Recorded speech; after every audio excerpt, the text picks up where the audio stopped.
From Vermont Public, this is The Frequency. I'm Mary Engish, filling in for Mitch Wertlieb.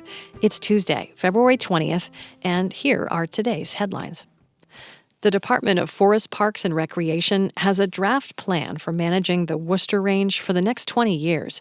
And while about half of the central Vermont area will mostly be left untouched, FPR proposes timber harvest on about 10% of that land.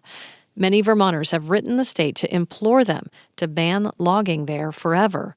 Representative Larry Satkowitz of Randolph asked why the citizen intervention is needed. This seems like a really wonderful opportunity for us to maximize old forest in this one small part of the state, given the fact that it's publicly owned and it's a pretty large, relatively large contiguous area. Last week, FPR staff defended their proposal in the House Committee on Energy and Environment, saying the harvest will make the forest more climate resilient. Lawmakers in that committee last year sponsored a law to conserve 50% of Vermont's land by 2050, with some of that land seeing minimal human intervention. The planning for that is still underway, and some lawmakers were concerned that the draft management plan was proceeding before it is complete. A Ukrainian man last week pleaded guilty to his role in 2 cyber attacks, including one at the University of Vermont Medical Center. The man led 2 malware groups that infected thousands of computers with bad software, according to VT Digger. UVM Medical Center's president told Congress last year that the attack disrupted critical services for 2 weeks, creating a risk of serious harm or death for patients, and that the attack cost the hospital roughly $65 million. Vermonters and Mainers who didn't have enough to eat during the pandemic were able to improve their food security by growing and harvesting their own food. That's according to new research from the University of Vermont and University of Maine. Meredith Niles is an associate professor in nutrition and food systems at UVM and the paper's lead author. She says activities like gardening, hunting, fishing, trapping, foraging, and raising livestock can be overlooked when making food security policy. There aren't a lot of policies on the books that specifically think about home and wild food production. So I do think it's a great opportunity. We finally have a peer-reviewed published study with data from our state at a large scale that clearly shows this has a difference in food security. Niles says the research shows people experiencing food insecurity are more likely to face barriers to growing and harvesting their own food, but they're also more likely to do those activities. An unusually warm winter brought out the mud early this year, causing disruptions across the state. In Duxbury, most roads are unpaved. Road foreman Brian Gibbs says his crew used most of its gravel to grade roads during a thaw in December, not expecting more until the end of the season. Now he's concerned about stretching that. We don't have much material left, and our budget doesn't start over till July, and we don't usually start getting material till September, so people are going to have to be patient and let us do what we can do with what we got. While Gibbs says they were able to fix most of Duxbury's roads this week before temperatures dropped again, they were hoping for snow to fill in some of the remaining ruts. He advised limiting travel on back roads where possible. Coming up, subsidized high-speed internet for thousands of Vermonters is at risk. That story after this. The Frequency is sponsored by VITA. Since 1974, VITA has helped Vermont businesses grow and thrive. From agriculture to energy, startups to family companies, find solutions that fit your business. Visit VEDA.org to start your next chapter today. And the Vermont Lottery, which remains committed to contributing 100% of profits to the Education Fund, providing over $500 million total since 1999. Learn about the Educate and Innovate initiative at vtlottery.com. If Congress doesn't act, a $14 billion federal program that subsidizes high-speed internet for low-income households will run out of money in April. As Vermont Public's Nina Keck reports, more than 25,000 Vermonters will be impacted, nearly half of whom are over 50 years old. Rutland resident Lori King lives in what she calls a hollow. So cell service down here is tough. The 77-year-old is a retired preschool teacher whose income qualified her for the Affordable Connectivity Program. King says it helped her get a new router and provides her with a $30 per month discount on her high-speed internet bill. Nationally, 1 in 6 households participate in the program, which stopped accepting new enrollments last week. Despite broad bipartisan support, Congress has been unable to agree on extending it, and funding runs out in April, which worries King. Without that Wi-Fi, I'm sunk. I don't have my landline anymore. So it's going to be a big deal, a big step backward. Christine Hallquist is executive director of Vermont's Community Broadband Board, which was created to help the state achieve universal high-speed internet access. She says despite the federal program's success, it's unlikely state lawmakers will want to pick up the tab for it. If you look at the cost of the program, it would be $9.3 million to handle the people that are currently enrolled in the program. She says the price tag would balloon to $22 million if everyone who qualified participated.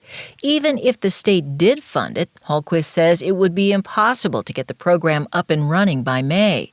In Washington, a bipartisan group of lawmakers, including Senator Peter Welch, introduced legislation to extend the program's funding through the end of the year. Welch's office says there's a lot of urgency around it, but it remains in committee and would still be a temporary fix. Hallquist says that means service providers will have to figure out what to do next, and she says disconnecting customers will be disruptive and costly. The incremental cost of carrying some of these low-income people is not that significant, because once the network's there, you've built your business plan around revenue. So I would challenge the internet service providers to continue the program. Joel Shadle, a spokesperson for Comcast, wouldn't say how many of their Vermont customers benefit from the federal subsidy.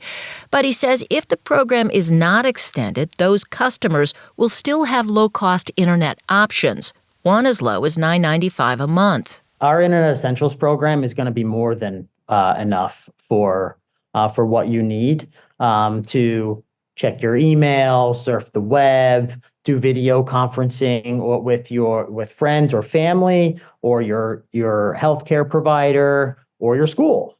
He says they'll also be introducing promotions for customers coming off the federal program.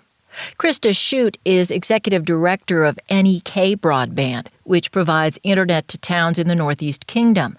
It's one of 10 communications union districts in Vermont. They're nonprofit municipal organizations that provide Wi-Fi to hard-to-serve areas. A much smaller number of union district customers are enrolled in the federal program. Shute says if it's not renewed, NEK Broadband will reimburse their customers who take part with a $30 subsidy. And we've committed to do that for at least 6 months. Paige Hartzell works with Shute at NEK Broadband. Before enrollment was stopped, she helped low-income Vermonters apply for the Affordable Connectivity Program. She encourages anyone worried about losing their internet to reach out to her or their local social services agency to share their story. Because that is really the thing that's going to move this issue, is the stories of how people have been able to get connected, how people have been able to stay in touch with family, how people have been able to take classes online. Start businesses. Hartzell says she and Shute were in Philadelphia last week at a national conference, and the looming end of the federal program was the hot topic. Everybody is aware of the tidal wave that is coming if we don't get more funding and the impact it's going to have on people's lives. Allie DeVilliers heads Maple Broadband, which serves Addison County. She's also president of Vermont's Communications Union Districts Association. She says if lawmakers fail to extend the federal program, Maple Broadband will also offer its enrolled customers a $30 subsidy. But long-term, she believes Vermont needs a more sustainable approach to ensure everyone has access to affordable high-speed internet. DeVilliers says that's part of the digital equity planning work currently underway in the state. We don't have a plan right now, but we're aware that there's a problem, and there's a lot of really smart people who are really motivated in solving it that are talking about it and trying to figure it out. But she admits that's not very helpful if you're worried you'll lose your broadband in April. For Vermont Public, I'm Nina Kack.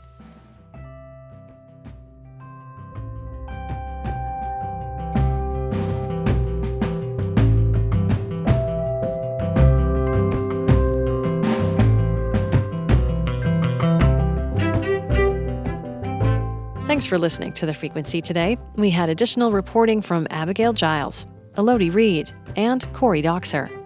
Our executive producer is Kevin Trevelyan, and our music is by Blue Dot Sessions. I'm Mary Angish. Talk to you later.